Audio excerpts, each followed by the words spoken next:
Vous savez, quand je suis arrivée aux États-Unis pour ma première fois, je n'avais personne pour m'aider financièrement. Oui, j'avais les membres de ma famille qui étaient là, mais ils avaient aussi leurs problèmes, leur famille à prendre soin. Et en plus, je n'étais pas venue aux États-Unis pour eux. Vous voyez, donc je devais prendre soin de moi. Alors je devais payer mes études parce que je suis venue aux États-Unis en tant qu'étudiante. Et ici, quand tu viens aux États-Unis en tant qu'étudiant, la scolarité est très chère. Chaque 3 mois ou chaque 4 mois, je devais payer au moins ce 4 000 $. 4 000 $. Je sais qu'en Europe ou en France, c'est 300 ou 400 euros, ou bien 600 euros par an. Mais ici, là, c'est plus. Et il me fallait de l'argent pour ça. Non seulement il me fallait aussi de l'argent pour manger, pour payer mon loyer, il me fallait de l'argent pour vivre. Où est-ce que je devais prendre de l'argent? Donc j'ai commencé à faire des petits boulots et des petits jobs. Et avec ces petits boulots et ces petits jobs-là, comme dans un restaurant, on me payait 8 $ de l'heure. 8 $ de l'heure. Avec mon petit salaire que j'avais, mon très petit salaire que j'avais, j'ai réussi à m'acheter une voiture, j'ai réussi à payer mes études, j'ai réussi à payer mon loyer tout le temps, à payer mes factures tout le temps. J'ai réussi à faire toutes ces choses-là. Et j'ai réussi à le faire pourquoi? Parce que j'ai su comment économiser mon argent. J'ai su comment économiser l'argent avec un petit salaire. Et c'est de ça que je vais vous parler aujourd'hui. Donc même si tu travailles à McDonald's, même si tu travailles à un boulot où on te paie vraiment un très petit et tu ne sais pas comment faire pour économiser, j'espère qu'aujourd'hui tu trouveras une solution pour commencer à économiser avec ton petit salaire et faire des choses grandioses et faire des choses que tu ne croyais même pas faire avec l'argent que tu as économisé.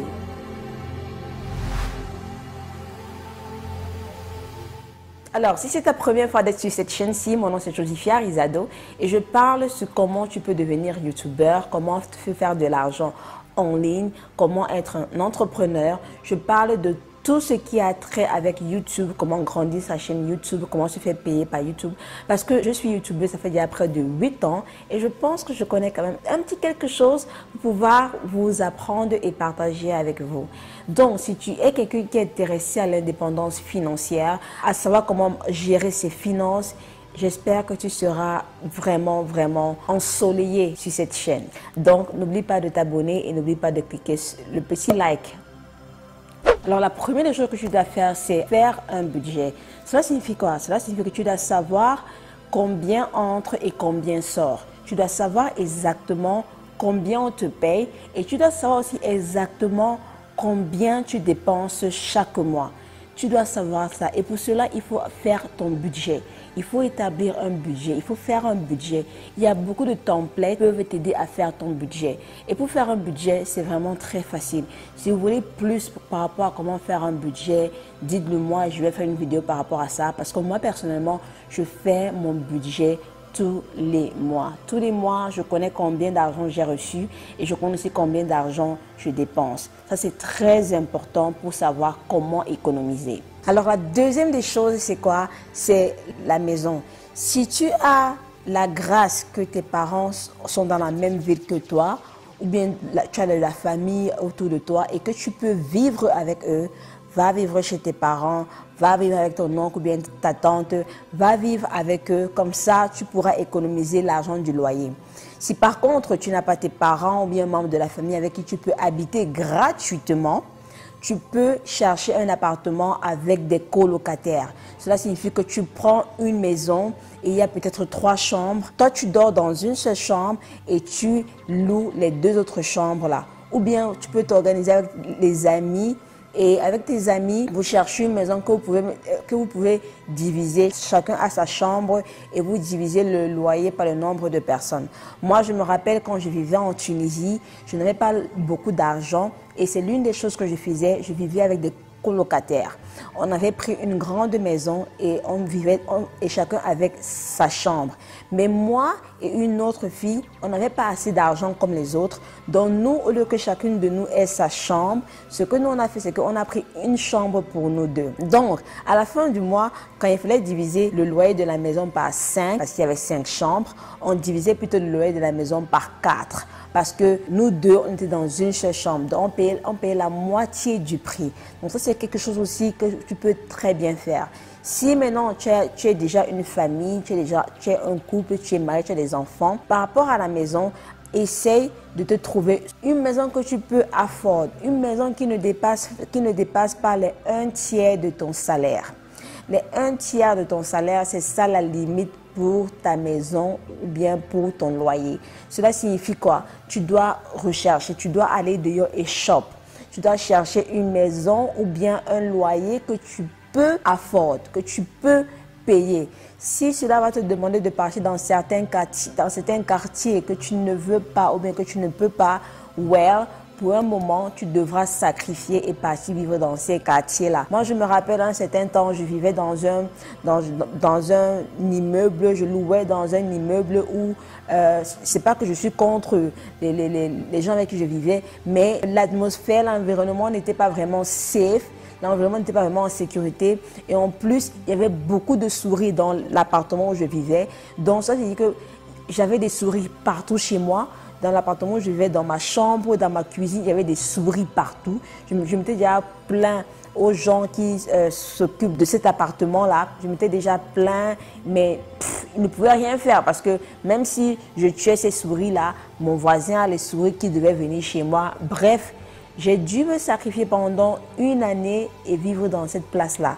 Oui, je suis restée dans cet appartement-là une année. Moi qui ai peur des souris, je pleurais même des fois parce que j'avais des fois peur des souris. Mais c'est ce qu'il fallait faire autant là parce que je n'avais que cet argent-là qui pouvait payer ce loyer-là. Je n'avais pas plus. Et ça, c'était l'endroit le moins cher que je pouvais payer avec mon petit salaire. La troisième solution, c'est par rapport à tes factures. Commençons par l'électricité. Quand tu n'es pas à la maison, éteins les lumières. Éteins les lumières parce que ton électricité doit être très bas. Une autre chose aussi que moi je faisais, ou bien que je continue de faire même à présent, oui, je change les ampoules de mes lumières. Je change ces ampoules-là et j'achète des ampoules qui sont plus économiques, qui consomment moins. Partout dans ma maison, toutes mes ampoules, la maison où je suis actuellement, quand j'ai emménagé, il y avait déjà des ampoules. Mais moi et mon mari, on a changé toutes ces ampoules-là. Et même quand j'habitais dans les appartements et tout ça, quand j'entre dans un appartement, la première des choses que moi je fais toujours et toujours, c'est que je pars acheter des ampoules économiques et je change toutes ces ampoules-là. Cela signifie que la facture que je paie à la fin du mois est très réduite parce que j'utilise des ampoules qui sont économiques. La quatrième des choses aussi, c'est le AC. Ici aux États-Unis, par exemple, on a le climatiseur dans les maisons, les climatiseurs, on a le chauffage dans les maisons. Ce que moi je fais, c'est que quand je suis à la maison, oui, j'utilise mon climatiseur ou bien mon chauffage. Mais quand je sors, j'éteins. Il y a beaucoup de personnes qui soient chez eux ou bien qui ne soient pas à la maison, ils n'éteignent jamais le climatiseur ou bien le chauffage. Jamais. Moi, non. Moi, quand je suis là, j'utilise.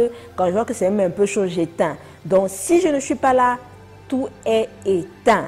Les factures de mon téléphone, par exemple, il y a beaucoup de compagnies de téléphone ici aux États-Unis.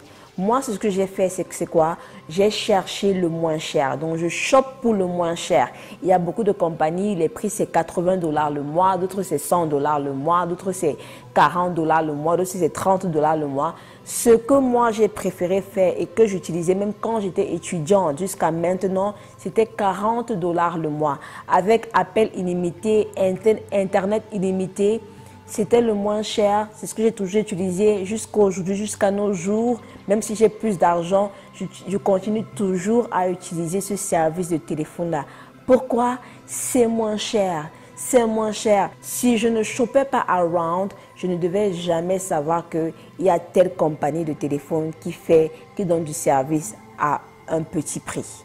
Donc, il faut choper, il faut toujours chercher le moins cher. Pour mes abonnements d'électricité, d'eau, de gaz, je chope. Je cherche toujours la compagnie qui est la moins chère, la compagnie qui prend moins d'argent, la compagnie qui a moins de ceci. C'est ce que moi je recherche. C'est pour ça que moi, ici aux États-Unis, par exemple, j'aime beaucoup avoir des amis qui sont mexicains parce qu'eux, ils savent des fois où est le moins cher. Eux, ils savent souvent les réseaux du moins cher là. Donc, quand je veux quelque chose, je demande à mon ami mexicain que tu prends ton téléphone où? Tu prends ta lumière où? Tu prends ton gaz où?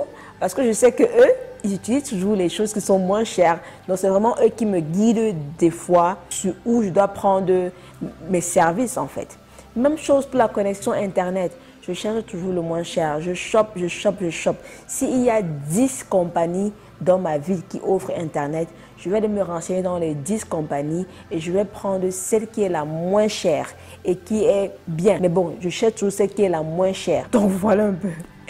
Quelque chose qui est très important par rapport au froid, surtout quand tu es dans un pays où il fait très froid, il faut savoir comment insuler ses vitres et sa porte. Moi, je me rappelle quand j'étais encore en appartement, j'avais acheté des choses pour mettre sur mes vitres et pour bloquer certaines ouvertures sur les fenêtres et sur mes portes.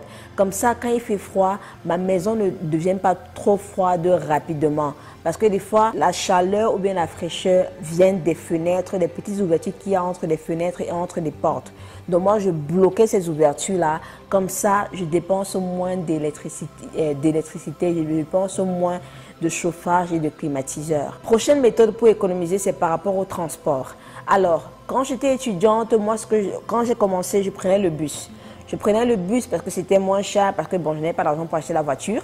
Donc, je prenais le bus. Donc, si tu peux prendre le bus, avoir une carte de bus que tu paies mensuellement, vas-y, fais-le. Si tu as des options, s'il y a différentes compagnies de bus qui offrent différents trucs, cherche toujours l'option la moins chère. Moi, j'avais une carte mensuelle de bus et c'était la moins chère.